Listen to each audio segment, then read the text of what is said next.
धनबाद में कौन नहीं जान रहा है कि कोयला माफिया कौन है, गुंडा कौन है, बदमाश कौन है, गरीब विरोधी कौन है, जन विरोधी कौन है, विकास विरोधी कौन है, कौन नहीं जानता यार इसको। बस किसको पहल करने की जरूरत है? पर डीसी को, जिला प्रशासन को पहल करना है।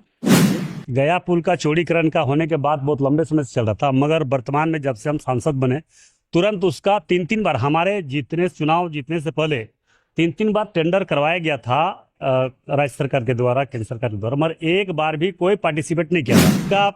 इसका पूर्वज ही वोट चोर है। आप जानते होंगे कि पूर्वज ही इनका वोट चोर है, तो वो वोट चोर दूसरे को क्या बोल रहे हैं? जहां पे चुनाव हारते हैं वहां पे वोट चोरी नहीं, जहां पे चुनाव हार जाते हैं, जहां उसका अस्तित्व नहीं है, कहीं पे धीरे धीरे पूरे देश में उनका अस्तित्व समाप्त होते जा रहा है कांग्रेस का, तो कांग्रेस किसी न किसी तरह का बहाना तो लाएगा ही।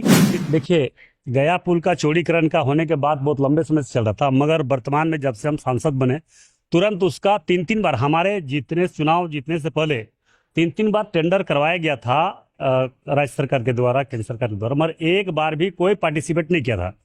मगर हमारा चुनाव जीतने के बाद तुरंत हम संवेदक से बात की और हमने कहा कि किसी भी प्रकार के कोई रंगदारी नहीं होगा, किसी तरह का धांधली नहीं होगा, कोई भी आपको काम में कोई बाधक नहीं बनेगा, आप टेंडर लीजिए। टेंडर हमने करवाया है, टेंडर हो चुका है, बस उसका जो नक्शा पहले का था उसमें कुछ थोड़ा सा उसमें संशोधन करना है, यहाँ से हाजीपुर भेजा गया है। तुरंत आने के बाद तुरंत उसका काम चालू करवाएंगे। मगर राजनीतिक जो करने वाले लोग हैं वो आज 20 साल से इसी पर राजनीति ही कर रहा है, मगर मैं विश्वास के साथ कह रहा हूं कि बहुत जल्द उसका समस्या का समाधान करेंगे, राजनीतिक गंदे लोग को करना बंद करवाएंगे।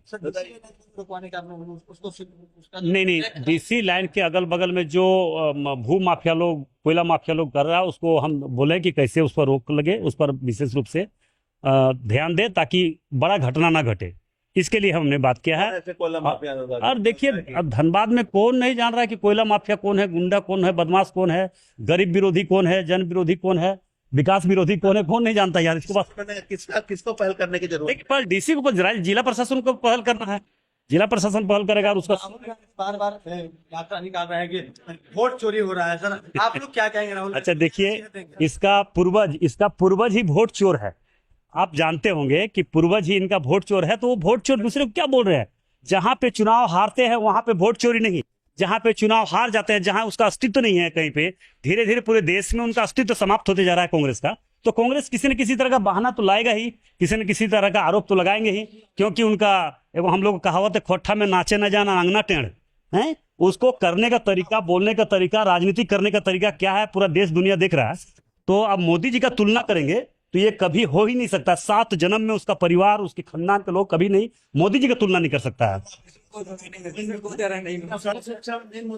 देखिए, मैंने कहा कि जो खास करके पूरे धनबाद जिला में सर्विस रोड में जो लोग पार्किंग करते हैं उसको कम से कम सुनिश्चित करें कि कैसे वो ना पार्किंग हो।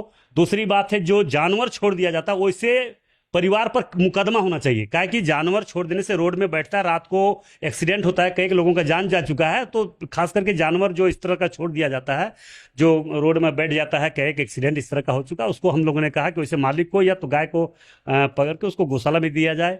दूसरा और कई किस तरह का मामला है जो निरसा क्षेत्र का है, धनबाद के पूरे गया पुल का मामला है, जो सारे लोगों का मामला विषय हम तो थोड़ा विलम्ब से पहुंचे, मगर विषय को सारा रख दिए हैं और इस पर हर विषय पर गंभीरता से जिला प्रशासन लिया और हमको लगता है कि तुरंत उस पर कार्रवाई होगा। और जो अभी वहाँ पे फ्राई बिक्स बिछने वाला है, तो उसके लिए बोला उसका परमानेंट सोल्यूशन नहीं है, वो टेम्प्रोरी सोल्यूशन है। मगर परमानेंट सोल्यूशन के लिए कि डीसी और डीआरएम के बैठक, संयुक्त बैठक करे और जो नहीं होता हमसे बात करें, हम उसको केंद्र सरकार से जो भी मामला है, रेल से विभाग से जो मामला है उसको करवा कर उसको समस्या का समाधान करेंगे।